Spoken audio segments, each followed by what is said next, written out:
छड़ी के जोर पर इंतखाबात रोके जा रहे हैं। कराची में गुंडों को इकट्ठा किया जा रहा है। रहनुमा पीटीआई फवाद चौधरी की गुजरांवाला में मीडिया से गुफ्तगू। कहा एमक्यूएम को दोबारा मुत्तहिद करना शहीदों के लहू से गद्दारी होगी।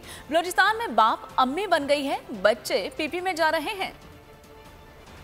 कराची में गुंडे लौंडे लपाड़े इकट्ठा करे जा रहे हैं। फिर एमक्यूएम को इस तरह से रिवाइव करना बहुत बड़ी गद्दारी होगी शहीदों के लहू से। Governor Kamran Tessori criminal cases में वो मुलव्वस रहे हैं। बलूचिस्तान में जो बाप था वो अब अम्मी बन गया, उसके बच्चे पीपल्स पार्टी में शामिल किए जा रहे हैं। ये बहुत पुराने खेल है। अब तो वोट 70% हर हल्के में इमरान खान का। कैंडिडेट्स के आने जाने से कोई फर्क नहीं पड़ेगा। नेशनल सिक्योरिटी कमेटी की कितनी गैर संजीदा मीटिंग। खैबर पख्तूनख्वा सबसे ज्यादा मुतासर है, उसके वज़ीर आला को भी बुलाने की जहमत नहीं की। बिलावल भुट्टो रोज वाशिंगटन चले जाते हैं। उन्होंने मुनासिब ही नहीं समझा कि वो अफगानिस्तान से बात करें। पाकिस्तान के इस वक्त अफगानिस्तान से ताल्लुकात मुकम्मल तौर के ऊपर ब्रेकअप हो चुके हैं। 50,000 की एलसी खुलवाने के आपके पास पैसे नहीं। आप कह रहे हैं कि हमने इतने बड़े ऑपरेशन में चला जाना। सिर्फ सोशल मीडिया के बच्चों को उठाना, पोजीशन को तंग करना, ये मुआशी मसाइल का हल है तो फिर तो अल्लाह खैर। पंजाब में वोट ऑफ कॉन्फिडेंस लेने के बाद असम्बली की तहलील होगी। यहाँ हम हॉर्स ट्रेडिंग नहीं होने देंगे। मंजूर बसान साहब को मैं पागल खाने में देख रहा हूँ। शर्जील मेमन साहब को जल्दी पंजाब में जहमत दें।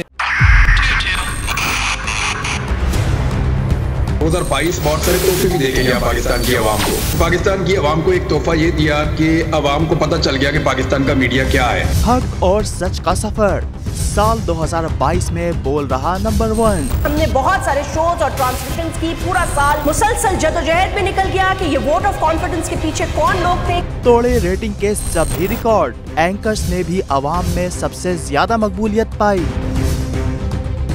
और सोशल मीडिया पर भी बोल रहा सब पर भारी।